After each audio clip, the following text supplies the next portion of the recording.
Let me ask you to please continue your prayers, be diligent in that, amen, as we have many church family members who are dealing with crises and need us to continue to stay in prayer for them, amen, as they work to get through these tumultuous times.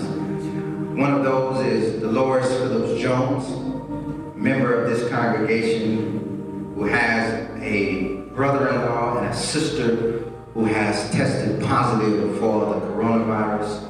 So we want to keep in our prayers Geraldine and George Parrott, sister and brother-in-law of Dolores Phillips Jones, who tested positive and who are in Advocate South Suburban Hospital. I learned this morning from Dolores that George has now been placed on hospice in care. And we need to continue to lift them up in our prayers, amen?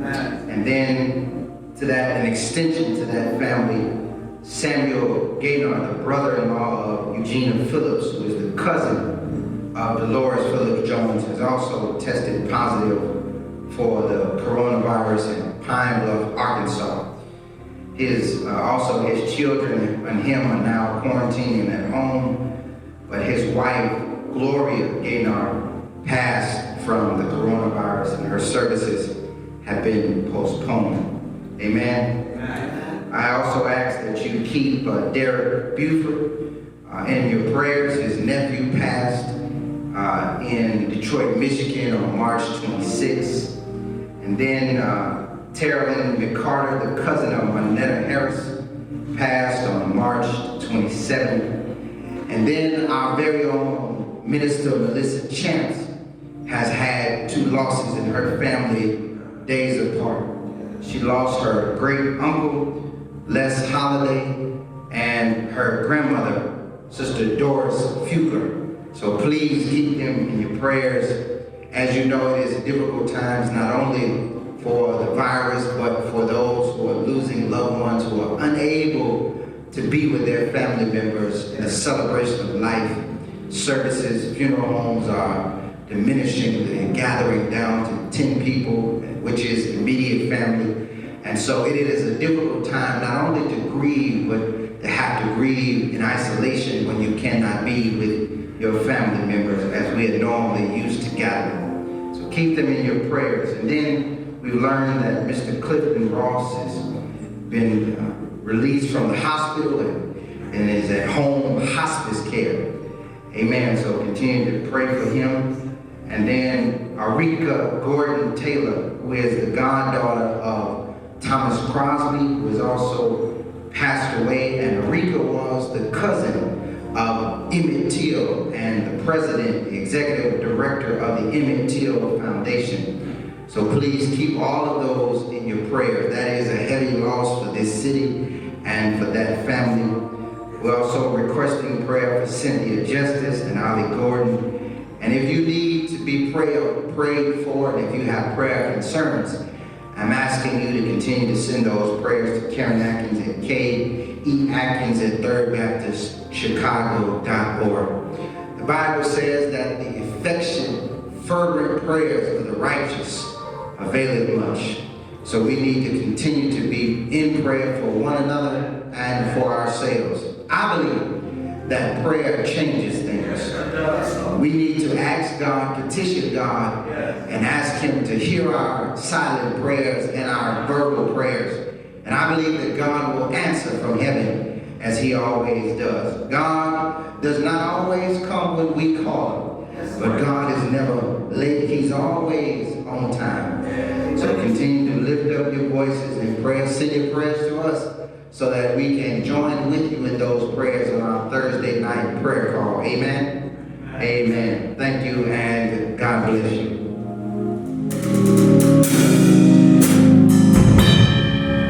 Our Father and our God, we come today as humble and as reverent as we know how, God. We ask you, oh God, for an invocation of your Holy Spirit to have free reign over this place, God, to saturate this atmosphere with you, oh God. God, we need to hear from you. We need a word from you. God, if we don't hear from you, what will we do? God, we love you more and more each day. Father, please show us your perfect way. God, as we come today, we're asking, oh God, that you would move by your power, oh God. Give us what we need to carry on during this dismal, despairing time. Father, we ask in the name of Jesus Christ, oh God, that you would move on our behalf, oh God, that you would saturate this neighborhood, saturate this city, saturate this state, saturate this world with your spirit. Encamp your angels around us, oh God, that no hurt, harm continue to come for us, oh God. God, we're asking in the name of Jesus, oh God, that you would diminish the coronavirus, oh God. We don't know why it came, God, but I know you can use this for your glory, oh God. That the sinner boy, the sinner girl, the sinner man, the sinner woman will come running, asking, what must I do to be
and see the road.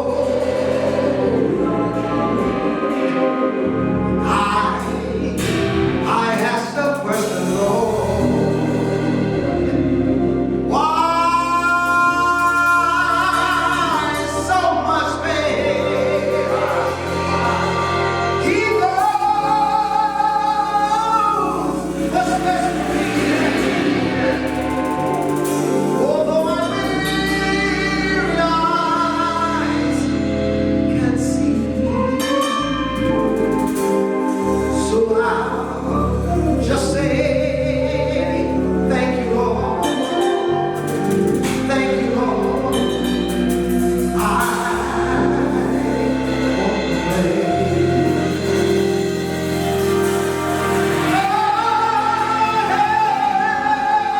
been good to me. He's been so good to me. More than this world could ever be. He's been so good. He's been so good to me. He drives all my fears away. Turn my darkness into day. So I'll just say, oh, I thank you, Lord. Through all of my trials, thank you, Lord. When I'm misunderstood, thank you, Lord. Trials, tribulations, thank you, Lord. In the midst of a battle, thank you, Lord. Thank you, Lord.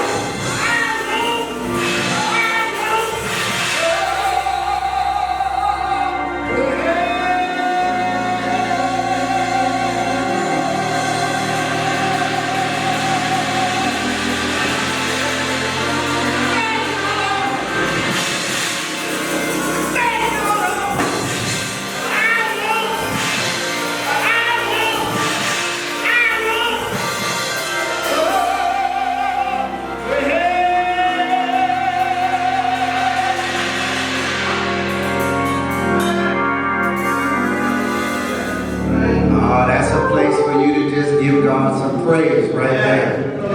Hallelujah. Thank you, Lord.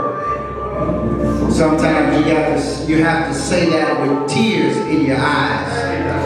You have to say that with concern on your mind and worry in your heart. But Lord, thank you. Thank you, Lord, for all that you do. Hallelujah. Thank you, Lord. Thank you, Lord. Thank you, Lord. Let us pray. Our God and Father, we thank you. And we count it a privilege to still be able to say thank you. Because we have not forgotten about who you are and what you are and what you mean to us. God, we have many concerns. God, we have questions with no answers. We have calamity, tribulation, confusion. But God, through it all, we still say thank you. Thank you for keeping us. Thank you for covering us. And thank you for taking care of us. God, bless your church and bless the preacher. I pray, God, that you would hide me behind the cross now, so only thou might be seen. Diminish me so far under the shadow of the cross that only your face might be able to be recognized. Arrest my words that they might be thine, and make the meditations of my mind and the words of my mouth be acceptable in thy sight. Yes, God. God, we pray that you would take every credit. Yes. Then God bless with every blessing. God, your people need to hear a word from you. We need to hear you. So God, we pray that by your Spirit would send what your people need. Yes, God. And that God, we would all look up to heaven and accept what you have to say. God, we ask everything, make every petition. In the mighty and matchless name of the one who is the incarnated, crucified, resurrected, and yet coming King, Jesus the Christ. Let every heart declare, amen, Amen, amen, amen, and amen.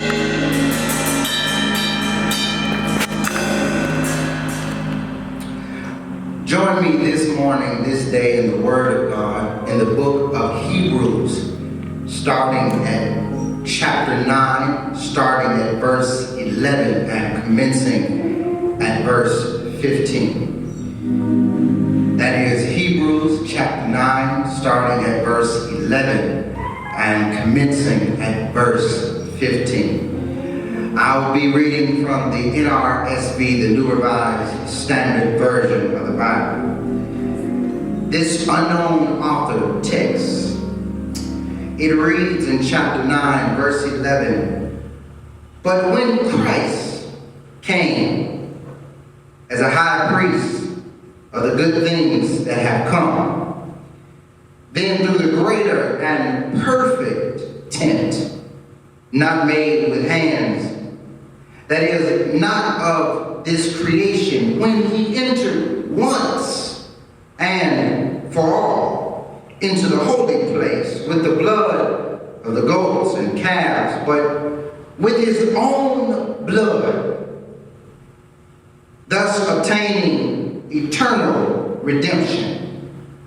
For if the blood of goats and bulls with the sprinkling of ashes of a heifer sacrifices those who have been defiled, so that their flesh is purified, how much more will the blood of Christ, who through the eternal Spirit offered himself without blemish to the God, purify our conscience from dead works to worship the living God?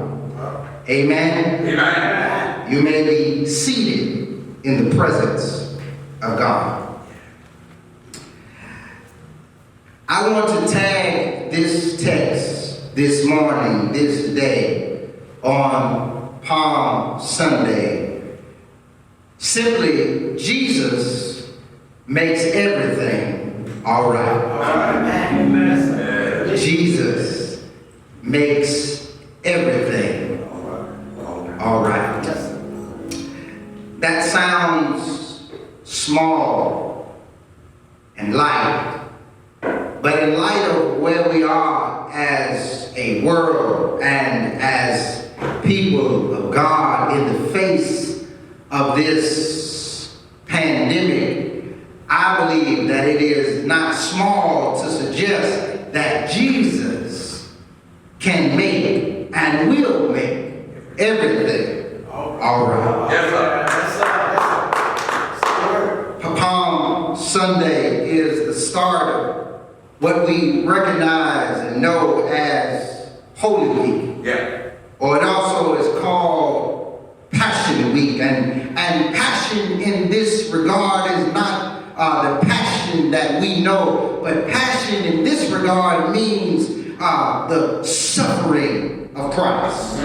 This week, it starts the week of Jesus' triumphant entry and into Jerusalem, and his dying on the cross, and his resurrecting from the grave on Easter Sunday. Yeah. It is the week between Gethsemane and Calvary. It is the time between corruption and betrayal and righteous vindication. It is the dying of old flesh and the resurrection of a new body. It is the fulfillment of the law and the conclusion of the Old Testament and the amendment of that covenant for the sake of a New Testament and a new covenant that is signed, sealed, and delivered in the blood of Jesus Christ.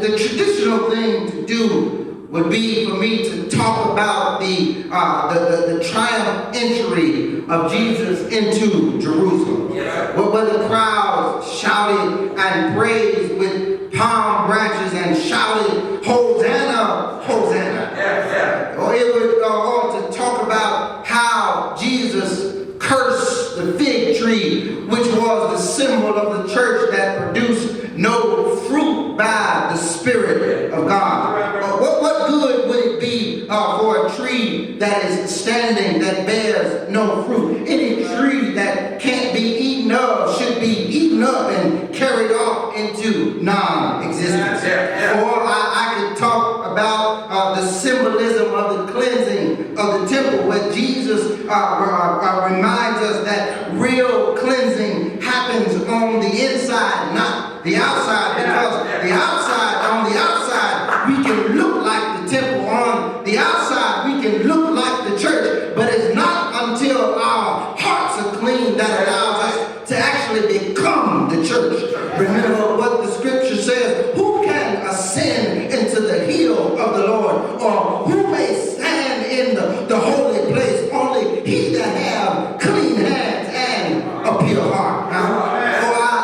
I could talk about how Jesus went into the house of a leper and allowed sinful hands of Mary of Bethany to anoint him with the confounds of alabaster box of oil, proving that Jesus will accept the sacrifice of a sinner's hand if it comes from a repenting heart, detached from an agenda to get something, but on the contrary, it's steeped in the need to give something to the one who gave everything. Or I could talk about the night that Jesus was betrayed and how he invited his disciples to the table in the upper room to celebrate the Passover festival that was commemorated with the Passover meal, but they were missing the Paschal goat. Because the truth is they were missing the main entree, because Jesus was the goat, and so they didn't need the lamb, because what they were looking for, they were looking at. I can talk about how 12 disciples came to the table, and though they did not deserve to be at the table, Jesus allowed them to sit there even though they were not worthy to be with him. And that's a good word for us today, because even though we're in the church doesn't mean we deserve to be with him, but Jesus desires to be with us even when we don't deserve it. Or I could talk about the night in Gethsemane, in the garden, when Jesus toils over accepting the vulnerability of the cross, which proves that accepting God's will for your life isn't easy, because what's best for you doesn't always mean it hurts. It doesn't hurt you. Sometimes God's will hurts us. Remember what the Hebrew writer says in chapter 4. He says, for we do not have a high priest who is unable to sympathize with our weakness. We have a high priest who in every respect has been tested and tried, but he is without sin. Yes, Jesus is our great high priest, and he knows what it means to be tested, because he himself has been tested. Or I could talk about these things because all of them happen in the same week. They happen in the week of Passion. They happen in Holy Week. But I want to stay here with this Hebrew writer, because what he does, we don't often hear about what he is talking about in Passion Week. I want to talk about what this Hebrew writer is talking about, because we don't always hear about why Jesus came. We talk about his coming. We talk about what happened when he got here. We talk about his experience. But none of us, we sometimes don't talk about the real reality of his coming. We know that he came to save us from our sins. We know that he came to die in our place. We know that he came to give us eternal life. But Jesus had to not only come to do that, but he had to fix some things for us. He had to rearrange some stuff. He had to put some things in order for us to be able to have access to eternal life. Simply put, Jesus had to make everything all right. The Hebrew writer deals with three things that we can live. So watch this, his life wasn't just about dying. His life was about fixing life for the living so that there would be only one death, and that's his. Because if we still have to die after his death, that means that his death was not really, and his life was not really worth living. Let me say that again. If we have to die after he's already died, that means his life is not worth living, and neither is our life, but our life is worth living because we don't have to die any longer, because he did the dying so that we might be able to live. Now you can shout on that by yourself. You can shout on that at home. You can shout on that into television screen to know that Jesus died once and for all. And he did it once and once in a lifetime. He did it one time so that you don't have to do it another time. He did it so the believer can live through his life. Believer can live in his life. Paul says in Ephesians, he says that's why we have one Lord, and we have one faith, and we have one baptism, and one God and one Father of all, who is above all and through all and in all, because anything that Jesus does for the first time, he doesn't have to repeat what he did a second time. And that's shouting material.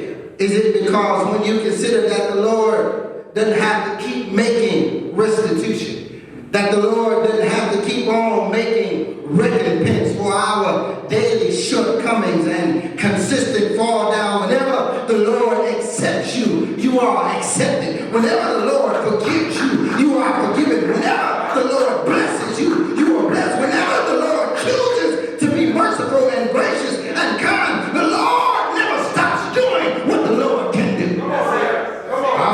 The Lord never stops doing what the Lord desires to do. And even, this is a good point, even when the Lord is chastising us, the Lord still knows how to be loving and gracious and caring and compassionate, even when he is chastising. That's what the Bible says, those in whom he loveth, he also chastised. Because he is the kind of God that still knows how to chastise with good kindness and compassion. Look at the areas of concern in the text that the Lord is fixing with his dying. Watch this. For the first time, watch it. The Hebrew writer says, he declares that Jesus is not only fixing the sacrifice, he is fixing the worthiness of the intercessor. He is fixing the sacrificer and the sacrifice, the one who made the sacrifice, so that he changes that which is to be sacrificed to be a more perfect and unblemished sacrifice. In other words, the Old Testament sacrifice was no longer good enough. It was no longer acceptable. It was no longer accommodating for what we need now. This reality presents a Christological paradox, because Jesus becomes not only the high priest, but he also becomes the object of the sacrifice. He becomes the sacrificer and the sacrifice at the same time, because his blood will do more than the blood of the sacrifice of animals in the Old Testament. Their blood was subject to repetition. It had to be done daily. It had to be done annually by the high priest. The high priest in the Old Testament would go into the holy place, and he would sacrifice for the sin offering. And then the Bible says every year he had to tie a rope around his leg and a bell onto the rope and go into the holy of holy places, because he had to make a sin offering. But the sin offering wasn't just for the people, it was for the priest himself. And so they tied a rope around his leg and put a bell on the rope, because if the priest went into the holy of holy and he wasn't right, he would fall dead in the holy of holy place. Because the Bible says you can't come into the holy place where God is seated and be out of order. So they had to tie a rope on it just in case he fell dead. They pulled him out of the holy of holy place. Here's what I'm saying. Jesus replaced the priest so that he could go behind the veil of the holy place. And he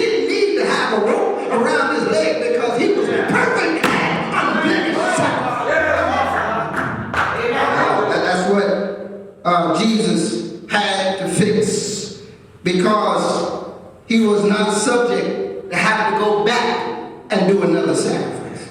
Watch this. It didn't have to be done daily. It did not have to be repeated annually because Christ's blood was permanent. It was complete. It was not only for the body, but it was for the spirit and for removing sin. Rather than merely making amends for sin, Jesus removes sin. Now, that's why Paul says in the text, when God found us, we were not in darkness, we were darkness. Paul is not talking about location, he's talking about identity. You were darkness, which means, so then Paul cleans that language up in 2 Corinthians. He said, but the good news is that I'm glad that God won't leave you where he found you, because Paul says, if anyone be in Christ, they are now a new creature. All things are passed away, and all things are made new. And that's what Jesus came to fix. He came to fix a reality that the old sacrificial system was no longer good enough. This is the second thing that the Hebrew writer deals with, says that we have a high priest. But watch this, he is not subject to death. He writes that the high priest became the reason why we had so many high priests is because the high priest in the Old Testament kept dying. And every time one died, God had to replace the high priest with a new high priest. And then the new high priest would die, and then the Lord had to get another high priest. But he writes there are so many high priests because God had to keep replacing them. But this one, our new high priest, has ascended and exalted, and he is now seated at the right hand of the throne with majesty in the heaven, sitting next to God. But he said, watch it, Christ did not enter into a sanctuary made by human hands, a mere copy of the true sanctuary, but he entered into heaven himself, and now is appearing with the presence of God, and he is seated at the right hand of the Father, and he is unlike the other priests. He is making sacrificial intercession on our behalf every day. Every day. That means that, watch this, God is sitting next to Jesus, and Jesus is sitting next to God. And I like the fact that Jesus is sitting in God's plain sight, which means that you are sitting in God's plain sight. Because every time that you mess up, the Bible says that Jesus is an ever intercessory. That means every time we fall down, Jesus reminds God, I paid for that. He messed up again, and Jesus said, but I paid for that. They disappoint us again, and the enemy knows how to bring our faults and our fall downs and our sins to God. And Jesus stand there and said, yeah, but I paid for that. I paid for their fall downs. I paid for their shortcomings. I paid for their sin. I paid for their indiscretions. I paid for their ups and downs. I paid it all in my name. Paul said, when we approach God, we ought to approach him with the spirit of worthiness. And watch this, when we get out of line, Jesus knows how to put us back into relationship with God. When we act ungodly, Jesus is sitting next to the Father and reminding him that I paid it all. He says, watch this, finally, because of these things, the Bible says, for we have put, Jesus has put everything under his subjection. And all things are now under his feet. Yes, sir. And when God has subjected all things to him, he has nothing left outside of his control.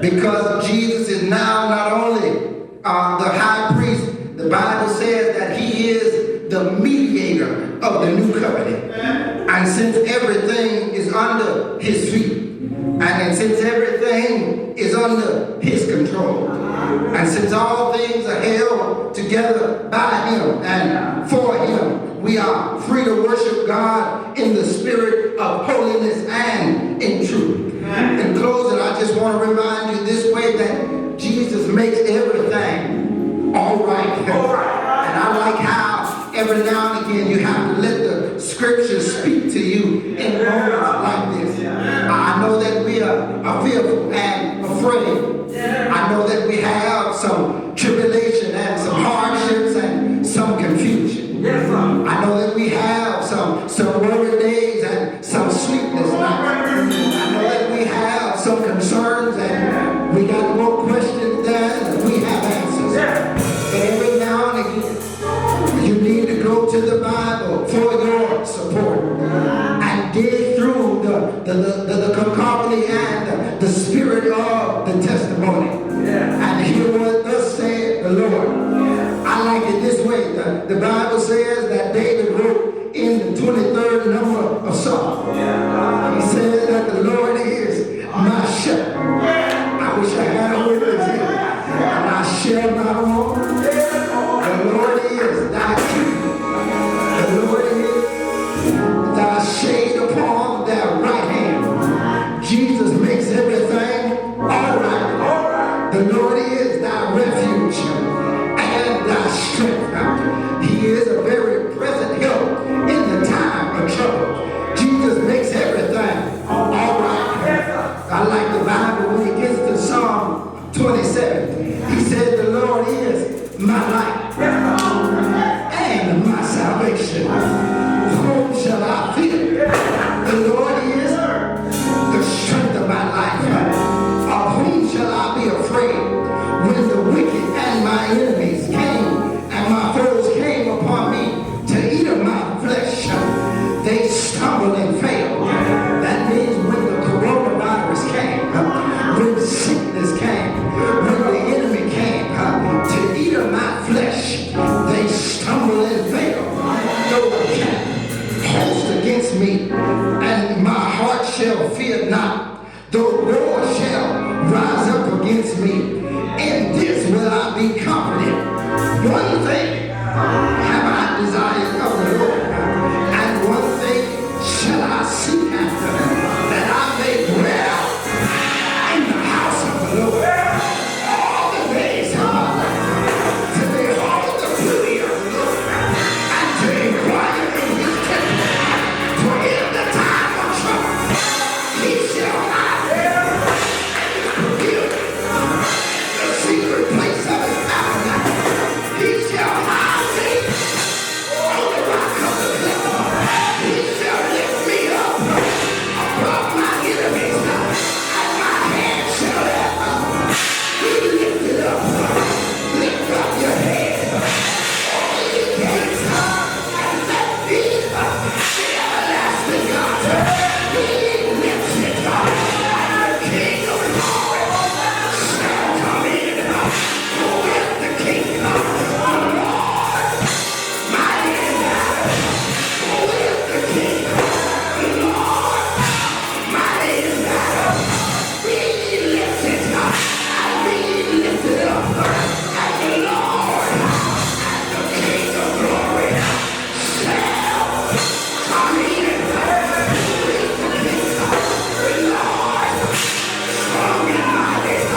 Hallelujah.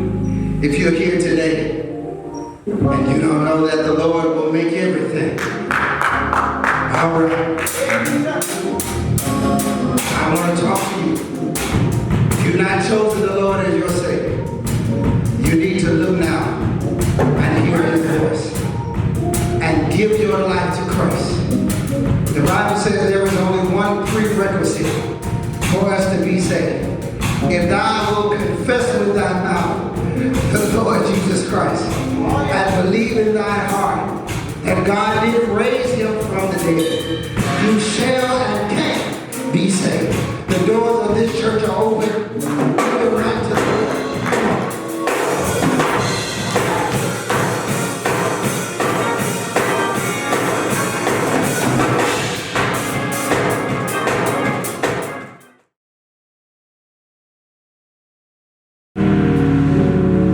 Hallelujah. Thank you today for worshiping with us remotely from your homes, watching on our website, watching on our social media platforms. I want to tell you with full conviction and confidence that the Lord will make everything all right. In due season, we will reap if we faint not. He will keep thee in perfect peace, whose mind is stayed on thee. Take this opportunity to do inventory over your life, because the time is come and near when we shall see him again, and we will all see him.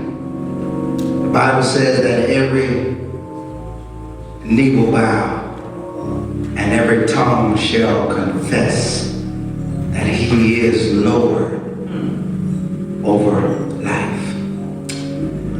Thank you for worshiping with us. Thank you, everyone. Let me give you some closing remarks and reminders. Please, to everyone, thank you. First, let me say thank you to everyone who has continued to be diligent in your tithes and offering, giving through our various platforms, giving via text message, amen, which you can do, amen, by simply texting in your offering, and those of you who are checking the website to give your offering, and even those who have mailed your offering to the church, thank you, because, let me say, the church needs to continue to be the church, and we need tithe and offering to do that. And God knows how to bless both the gift and the giver. So please continue to be diligent, Third Baptist, as you do that. It is important that you do that. And those of you who are watching us in TV land, if you're watching us on Facebook, you may give a contribution, a donation to help us to continue to bring worship into your homes remotely by pressing the donate button that'll get to us on Facebook.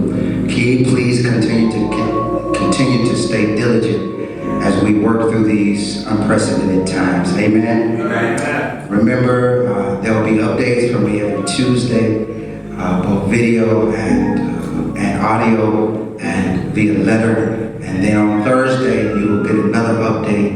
And then Thursday night is our prayer call at 7 p.m. You're welcome to join us for that. Even if you are not Third Baptist, you can join us for the prayer call. You can find that information on our website, www.thirdbaptistchicago.org. Amen. God bless you to each and every one of you. Our hearts are open. Our love is open. And Third Baptist, you know what your pastor is going to say. I never miss an opportunity because I really mean it when I say it. Third Baptist, your pastor loves you. And there is nothing you can do about it. Amen. I look forward to seeing you again real soon. Thank you for allowing us to bring the Word of God into your homes. And thank you for staying connected with us throughout the week. Amen. Remember those three things that I have requested that you do. And that is to be prayerful, to be hopeful, and to be patient. The Bible says better is the end of a thing than the beginning. And we believe that God is not done. Amen. Amen. Let us get out of here. God bless you. Come on, Charlie. You know this song, third time. Sing it whenever you go home.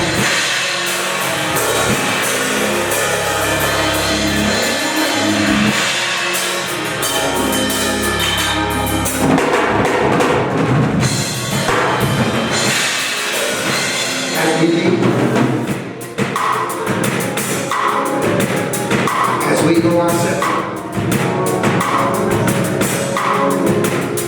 make our faith. Let him come to you.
God, on Palm Sunday,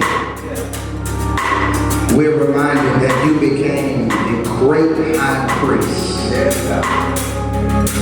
And by becoming both priest and sacrifice, you made everything all right. God, we know that whatever you have performed before, whatever miracle you have done in the past, you can do again. So God, by your spirit, by your power, by your might, we're asking you for another miracle. God, this coronavirus is running rampant. But God, you said if my people who are called by my name, if we would humble ourselves and pray and seek your face and turn from our wicked ways, you would forgive our sins and hear us from heaven, and you would forgive our sins and bless our land. We need a blessing, and we need a healing. But we need a divine healing, not one that comes from Washington, but we need one that comes from heaven's gates. So by your spirit and by your power, Spirit of the living God, fall fresh on your people. We pray now that you will go before us and make easy and successful the way. We pray the love of God and the sweet communion of the Holy Spirit to rest, rule, and abide within their people henceforth, now, and forevermore. Let us sing the threefold